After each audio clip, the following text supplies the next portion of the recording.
Baik, selamat datang teman-teman. Pada kesempatan hari ini, yakni pertemuan ke-13, kita akan mendiskusikan tentang tidur, mimpi, dan siklus dari sirkadian. Nah, nanti ada materi selanjutnya juga setelah ini. Nanti kita akan bahas setelah pembahasan ini ya. Nah, ini adalah pelajaran biopsikologi di pertemuan ke-13. Perkenalkan, nama saya Yohanes Jaya, saya adalah seorang psikolog klinis. Kita akan memulai saja materi ini ya. Oke.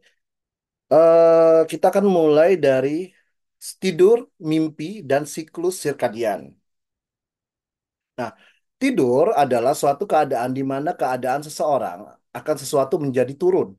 Namun, aktivitas otak tetap memainkan peran yang luar biasa dalam mengatur fungsinya. Artinya, ketika tidur pun ada jaringan otak atau otak itu tetap berjalan ya. Jadi artinya kalau misalnya kita tidur bukan berarti kita benar-benar hilang gitu ya. Jadi kita ada namanya aktivitas otak tetap berjalan meskipun kita tidur. Nah, di sini ada tahapan tidur ya.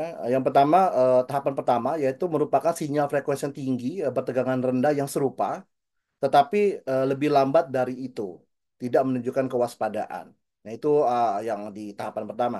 Yang kedua adalah tidur memiliki sedikit amplitude yang lebih tinggi dan frekuensi yang lebih rendah dari tahap pertama. Yang ketiga adalah tidur ditentukan oleh kehadiran sekali gelombang delta, gelombang EEG paling lambat yang berdiri, seringkali frekuensi 1 sampai 2 Hz. Yang keempat adalah tidur ditentukan oleh dominasi gelombang delta. Setelah tidur mencapai tahapan 4 EEG, tidur mereka tinggal di sana untuk sementara waktu. Dan kemudian mereka mundur kembali melalui tahapan tidur ke tahapan yang pertama. Jadi dia berulang, ini adalah siklus tidurnya. Nah, ini ada stage-stage-nya yaitu ketika kita awake, yang kemudian yang agak lebih bawah itu ada stage 1 atau NREM alpha. Kemudian ada stage 2 yang NREM theta. Kemudian ada stage 3 yang itu NRM delta juga. Kemudian yang ke bawah, yang paling bawah adalah adalah REM ya. Ini adalah record dari EEG ya ketika kita sleep.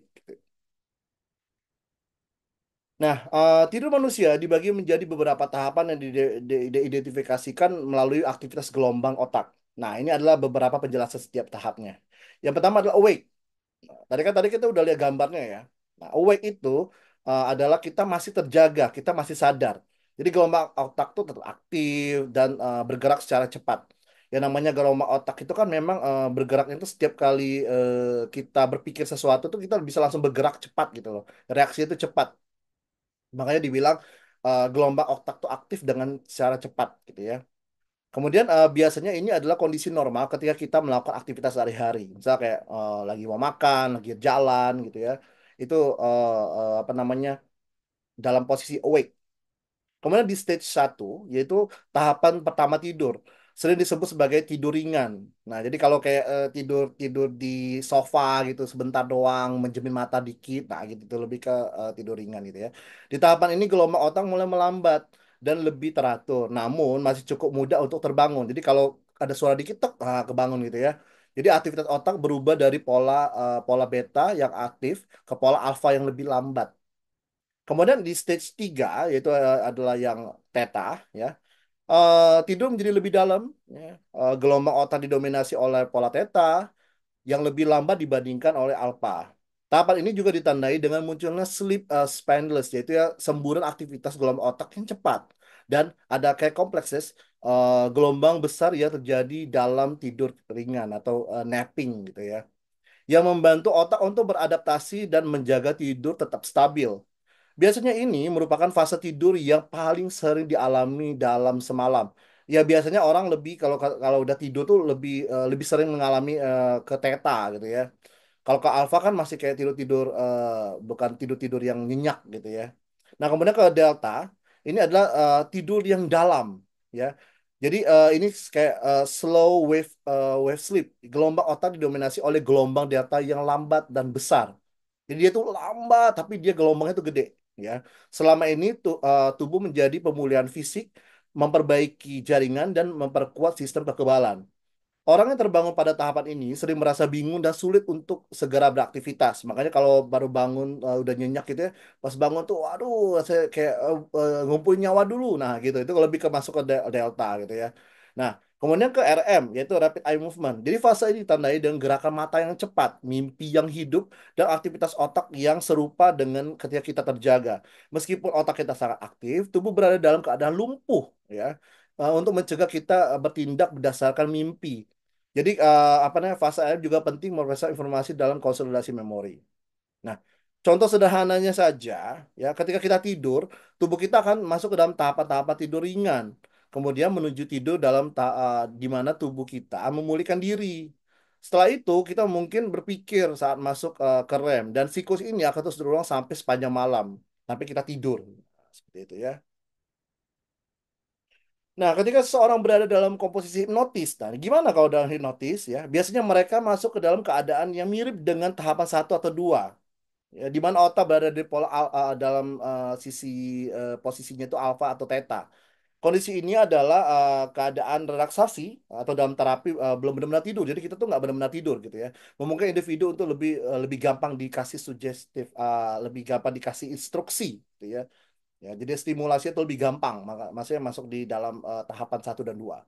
Sedangkan ketika kita berasa tubuh kita tidak bisa bergerak lagi atau kayak tertahan gitu ya saat bangun tidur kayak aduh nggak bisa males gerak gitu ya. Nah kondisi ini sebagai kayak sleep paralysis ya. Jadi biasanya saat ini tubuh sedang berada dalam tahapan REM dan terjaga. Dalam REM em, tubuh secara alami lumpuh untuk mencegah kita bertindak selama mimpi. Jadi tetapi dalam kasus sleep paralysis ya pikiran sudah terbangun sementara tubuh kita masih tertahan gitu. Jadi kita bangun tapi badan kita tuh belum gitu. Nah, gitu. Itu makanya masuknya ke sleep paralysis. Terus kenapa manusia harus tidur? Nah, jadi kalau dalam proses dari teori penyembuhannya itu, jadi saat kita terjaga, terbangun beberapa homeostatis atau kestabilan fisiologi internal, tubuh terganggu sehingga tidur dibutuhkan untuk memulihkan. Jadi badan kita itu perlu istirahat. Selain itu tidur juga dibutuhkan untuk mengembalikan energi, ya. Kan kita kalau lagi mengerjakan sesuatu pasti mengeluarkan banyak energi ya. Nah, jadi untuk apa namanya, penyembuhan secara fisik atau apa namanya regenerasinya itu dari teori penyembuhan ini ya kita harus tidur. Nah, kemudian teori adaptasi. Tidur merupakan hasil dari mekanisme pengaturan waktu 24 jam, bukan respon terhadap efek yang mengganggu dari keberadaan terjaga. Singkatnya, kita manusia diprogram untuk tidur terutama di malam hari dan terlepas apa yang terjadi pada saat hari itu. Jadi malam itu memang harus tuh tidur sebenarnya. Itu di teori adaptasi. Terus kalau kurang tidur tuh gimana gitu ya? Gimana kalau kita kurang tidur?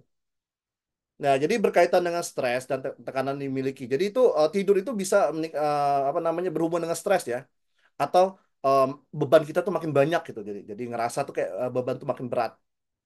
Kemudian terjaga dalam waktu lama akan menghasilkan gangguan fisiologi dan perilaku. Kita jadi cepat marah, kita jadi mood-moodan. Nah, gitu. Itu biasanya ngaruh tuh. Gangguan ini juga akan terus bertambah buruk selama kurang tidur terus berlanjut. Iya, jadi gangguan moodnya akan mempengaruhi terus. Eh, jadi makanya kan pernah nggak sih lihat orang yang kayak matanya tuh hitam gitu ya, di bagian-bagian mata itu udah hitam, udah kayak eh, rasanya mau marah terus gitu. Nah, setelah periode kekurangan telah berakhir, sebagian besar tidur yang hilang akan kembali. Nah, makanya tidur itu sangat perlu. Terus pengaruh stres terhadap tidur itu kayak gimana? Nah, respon stres, ya. Ketika seseorang mengalami stres, tubuh kita merespon dengan melepaskan hormon stres seperti kortisol dan adrenalin. Jadi peningkatan kadar hormon ini dapat mengganggu pola tidur, menyebabkan kesulitan untuk tidur atau mempertahankan tidur yang nyenyak. Nah, untuk kualitas tidur tuh kayak gimana ya? Stres dapat menyebabkan kualitas tidur yang buruk. Ya, jadi kita tuh susah tidur kalau kita nyeri stres. Seperti tidur yang terputus-putus, mimpi buruk terus, insomnia. Ya, ini akan mempengaruhi rasa lelah. Jadi kita jadi makin cepat lelah.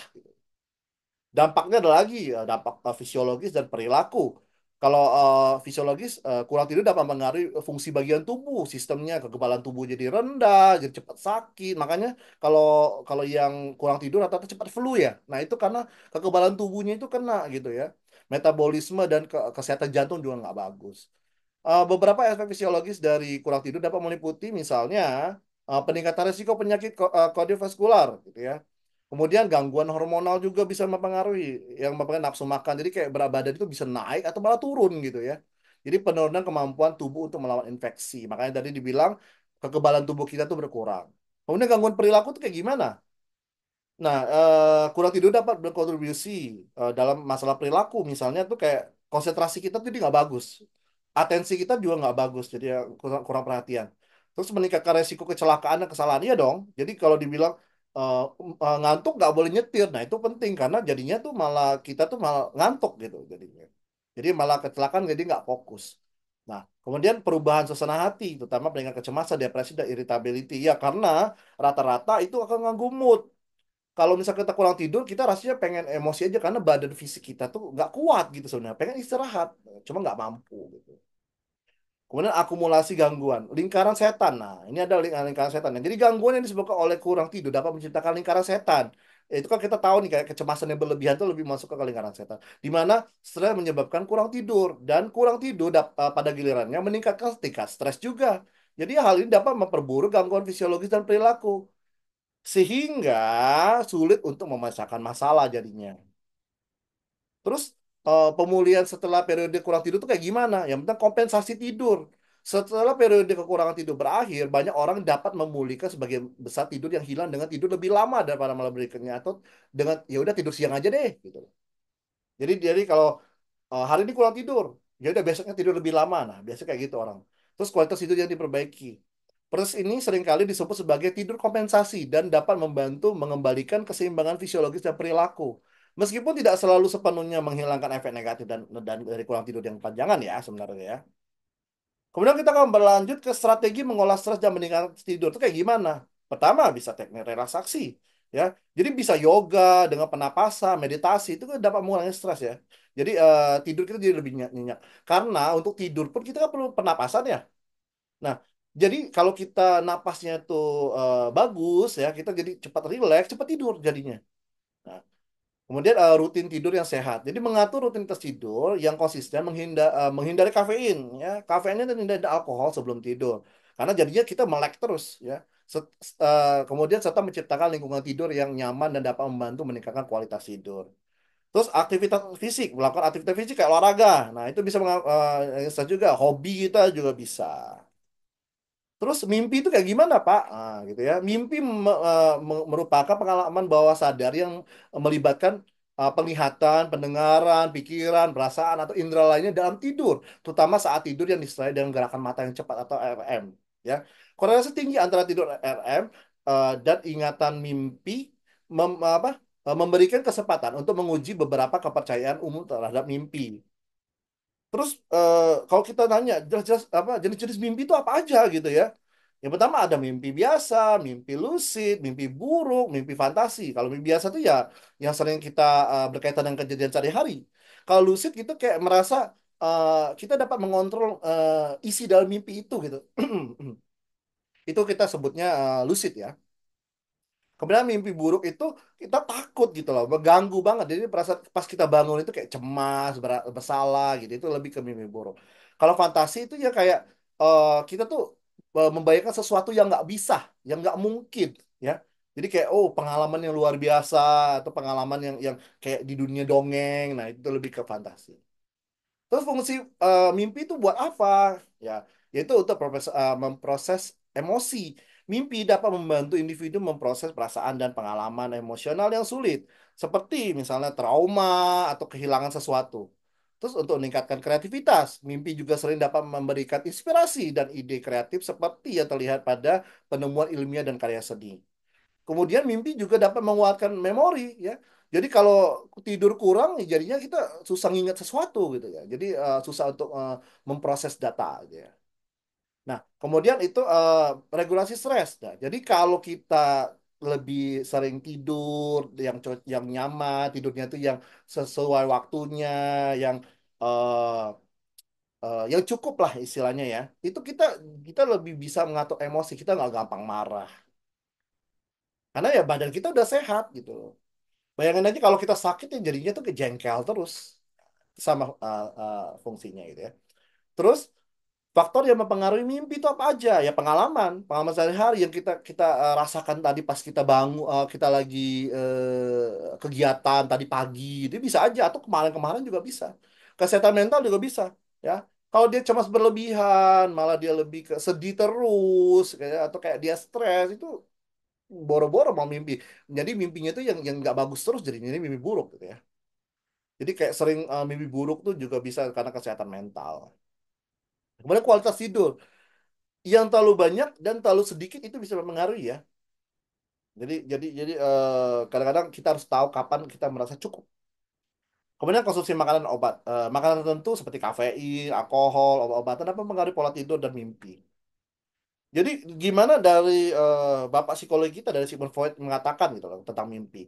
Jadi dia percaya bahwa mimpi dipicu oleh keinginan yang ditekan dan yang tidak dapat diterima. Ya, seringkali bersifat seksual. Beliau berpendapat bahwa karena mimpi mewakili keinginan yang tidak dapat diterima, mimpi yang kita alami atau mimpi nyata hanyalah versi tersamarnya saja dari mimpi nyata kita. Jadi mimpi yang ada di mimpi laten kita. Jadi dalam teori mimpi memandang mimpi sebagai jalan menuju alam bawah sadar. Jadi Freud juga itu adalah cara bagi pikiran bawah sadar kita untuk mengungkapkan keinginan kita, ketakutan kita, konflik yang tersembunyi dan seringkali tertekan dalam kehidupan sehari-hari. Mimpi terdiri dari dua komponen yaitu manifest kontennya itu isi yang terlihat jelas dalam mimpi. Yang kedua adalah latent content, yaitu makna tersembunyi atau keinginan bawah sadar di balik mimpi tersebut. Sebagai contohnya sendiri, seseorang yang bermimpi terbang mungkin sebenarnya sedang mengalami konflik atau keinginan untuk bebas sebenarnya. Nah, jadi itu ada simboliknya sendiri gitu ya. Karena dia sering tertekan oleh norma-norma sosial, tanggung jawab, ya. Jadi Freud juga percaya bahwa mencerminkan keinginan ya, untuk kebebasan yang mungkin tidak disadari oleh individu tersebut dalam kehidupan sadar mereka. Freud juga mengemukakan bahwa simbolisme dalam mimpi seringkali berhubungan dengan dorongan seksual atau agresi yang ditekan. Dan interpretasi mimpi bisa membantu mengungkap konflik-konflik psikologis yang mendalam dalam diri seseorang. Terus mimpi laten itu kayak gimana ya? Jadi sebelum tidur REM, banyak sirkuit batak otak yang menjadi aktif dan membombardir korteks cerebral kita dengan sinyal syaraf. Jadi salah satu kunci untuk memahami orang-orang yang menangani masalah psikologis mereka adalah dengan mengungkap makna mimpi laten mereka tuh apa. Jadi ya, jadi interpretasi mimpinya tuh apa. Jadi mimpi laten itu penting sekali. Nah, kemudian apa itu siklus sirkadian? Ya, itu adalah proses biologis yang menunjukkan osilasi endogen dan berulang setiap 24 jam dan seringkali disebut sebagai ritme, ya, ritme sirkadian. Jadi, isyarat lingkungan seperti siklus gelap terang yang dapat melatih atau mengontrol waktu, ritme sirkadian disebut sebagai Zeitgebers gitu ya. Sebutnya kayak Zeitgebers jadi bacanya. Jadi sebuah kata Jerman yang berarti pemberi waktu. Ritme sirkadian di lingkungan konstan disebut sebagai free running rhythm dan durasinya disebut free running period yang durasinya relatif konstan antara pada kebanyakan orang. Nah, kemudian ini kita akan bahas tentang siklus dalam siklus gangguannya ya, gangguan dalam siklus sirkadiannya. Yang pertama jet lag. Nah, jet lag itu juga salah satu gangguannya. Shifting ketika work juga sama. Jet lag itu adalah gangguan dari siklus sirkadian.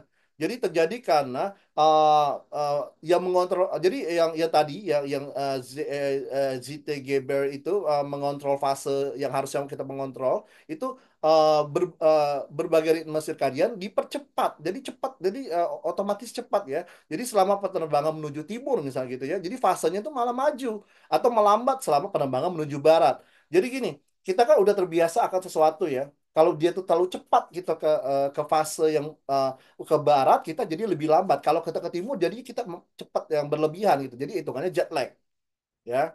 Tapi kalau ya kayak cuman dekat-dekat aja gitu ya kayak cuma sejam, itu 45 menit itu biasanya jarang jet lag. Biasanya itu kayak perjalanan yang jauh nah gitu. Kemudian inilah shifting work. Dalam ini tetap sama, tapi pekerja dipaksa untuk menyesuaikan siklus tidur bangun alami mereka untuk memenuhi tuntutan perubahan jadwal kerja. Jadi Yang kerjanya itu sampai shift-shiftan, ya, itu bisa bisa mengalami gangguan psikosirkadiannya, ya. Jadi shift-shiftan itu, jadi karena kan dipaksa harusnya malam tidur, harusnya kan dengan teori yang adaptasi tadi, tapi ya nggak bisa gitu.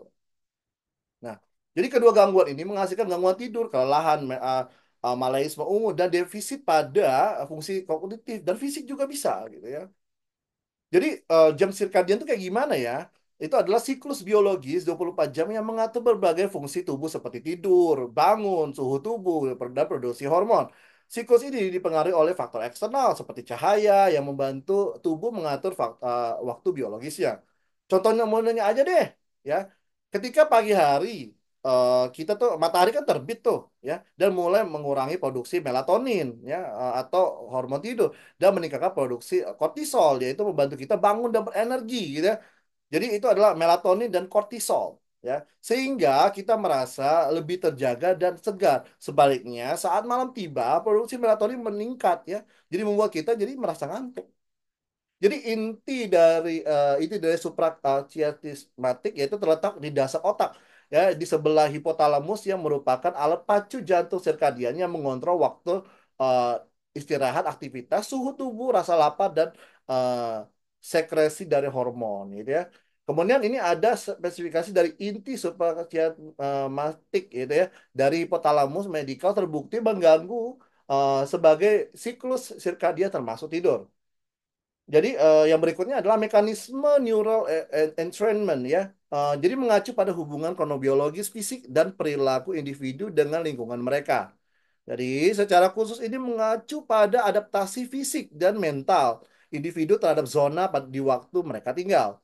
Nah, ini termasuk ritme sirkadian manusia ya, yang mengkondisikan individu tetap kapan harus tidur dan bangun, kapan harus makan dan kapan harus melakukan sesuatu. Ya. Nah, jadi ini apa namanya genetika irama sirkadiannya diturunkan secara genetis. Ini adalah genetis ya. Nah, area yang mengatur otak tidur yaitu hipotalamus ya. Oh, hipotalamus pasti yang mengatur tidur ya karena dia mengontrol apa interior mendorong untuk tidur.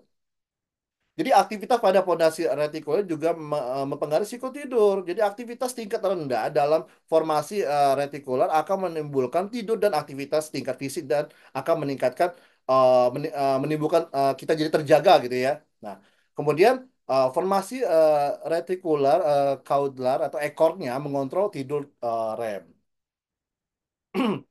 Jadi Pak, gangguan tidur itu apa aja gitu ya. Yang pertama insomnia juga gangguan tidur. Apnea juga gangguan tidur. Ya, kita bahas satu-satu ya. Jadi kalau insomnia itu sulit mempertahankan tidur ya. Jadi penyebabnya macam-macam, bisa stres atau hormon, pencernaan juga bisa malah, ya. Jadi bisa mempengaruhi kualitas hidup. Sering berpotensi jadi kita jadi makin cepat sedih gitu ya, konsentrasi susah, marah-marah mulu ya. Terus berat badan bisa nambah atau malah bisa kurung, bisa bisa turun maksud Bapak. Atau masalah pada pekerjaan juga. Kemudian ada sleep apnea. Jadi kondisi yang kayak kalau kalau kalau teman-teman suka lihat sleep apnea itu kayak tiba-tiba napasnya berhenti berhenti gitu loh.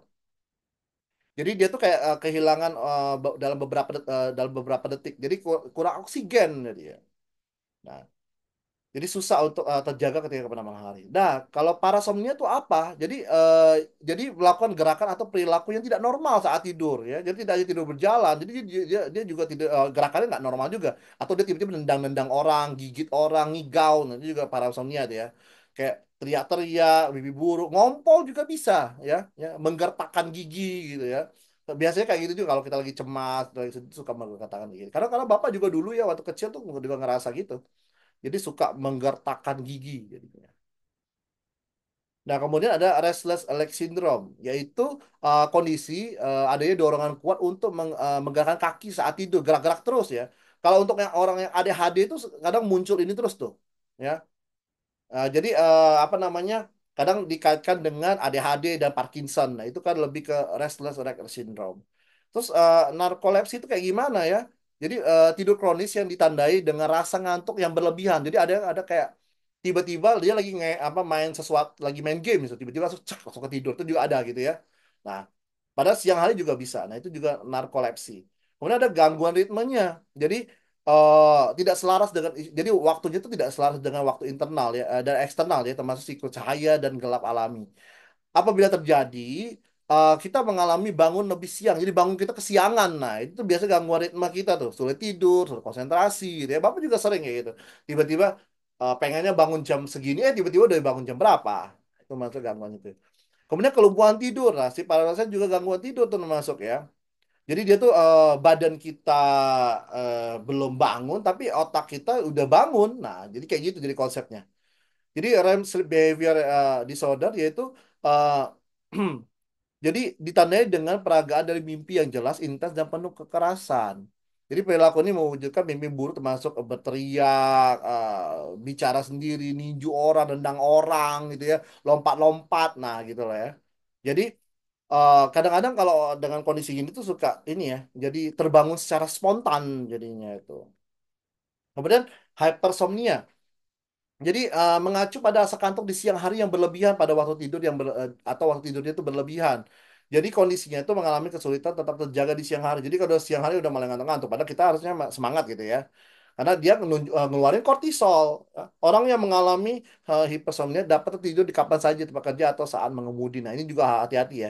Jadi apa namanya tadi bapak sebutnya narkolepsi ya, narkolepsi sama hipersomnia itu juga apa hati-hati ya gitu ya ketika berkendara. Kemudian ada periodic limb movement disorder yaitu kram ya. Jadi kita tuh suka pas lagi tidur tuh menyentakkan kaki tuh kram gitu. Pernah nggak sih kalau bisa kita lagi bangun tidur mau bangun tidur atau belum bangun tidur pas lagi tidur tuh langsung tiba-tiba kram gitu ya. Nah, jadi itu itu ada periodic limb movement disorder. Jadi gerakannya tuh berulang-ulang berirama selama setiap 20 sampai 40 detik. Oke. Nah, untuk apa namanya penjelasan tidur kita udah selesai ya. Kita akan lanjut ke penjelasan ini ya. Nah, penggunaan otak ya. Nah,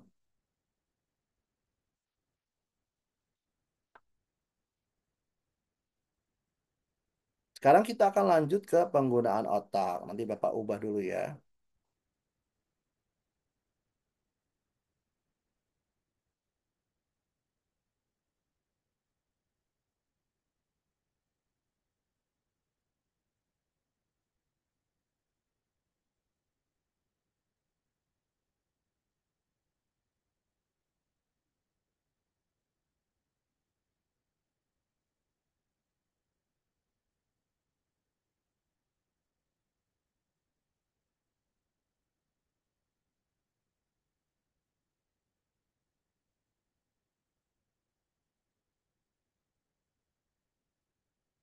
Oke.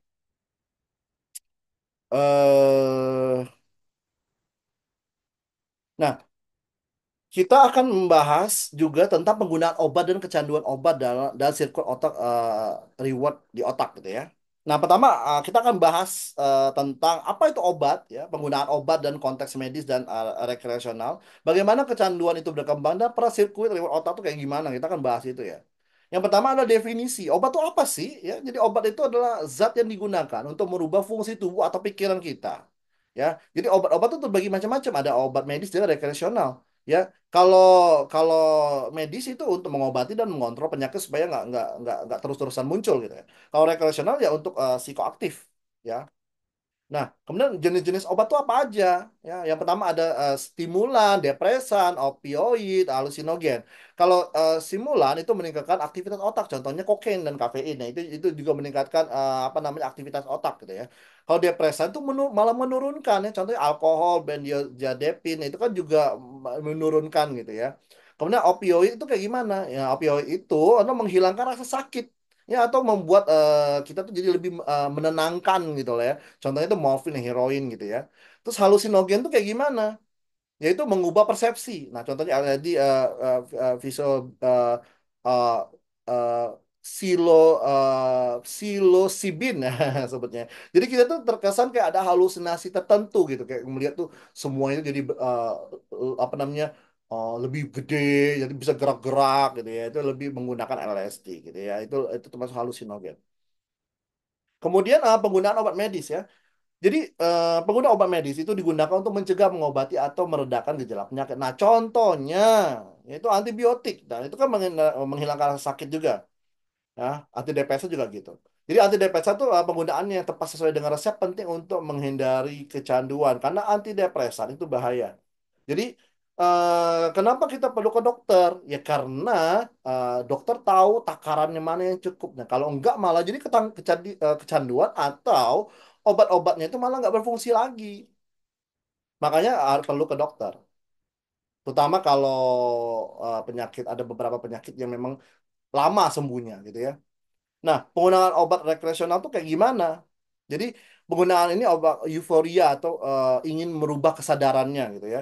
Jadi, resiko lebih tinggi untuk kecanduan, efek samping, dan komplikasi kecanduan. Oh, pasti, karena kita tidak tahu tujuannya buat apa gitu ya. Jadi, untuk senang-senang aja, ya namanya orang untuk senang-senang ya. Karena kita nggak sadar, kita makainya tuh banyak, itu bahaya malah.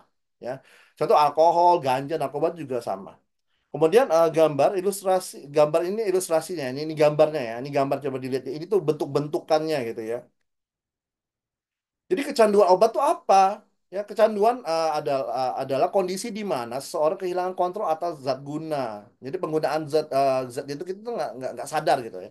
Jadi menyebabkan tergantungan fisik dan psikologis. Jadi bukan cuma fisik doang, yang pengaruh psikologi juga lebih parah gitu ya.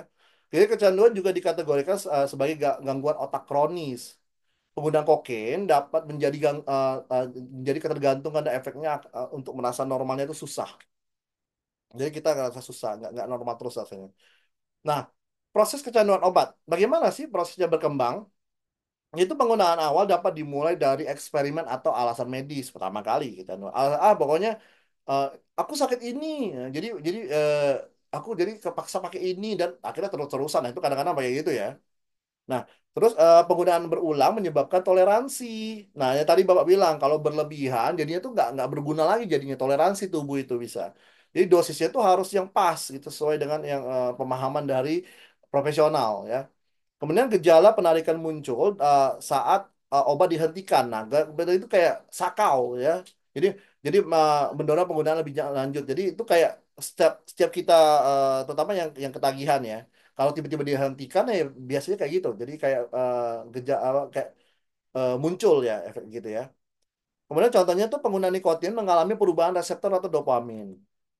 Jadi faktor yang mempengaruhi kecanduan itu apa aja sih, Pak? Nah, ada biologis juga. Jadi genetik atau komposisi kimia otak. Lingkungan juga ngaruh. Kayak gini.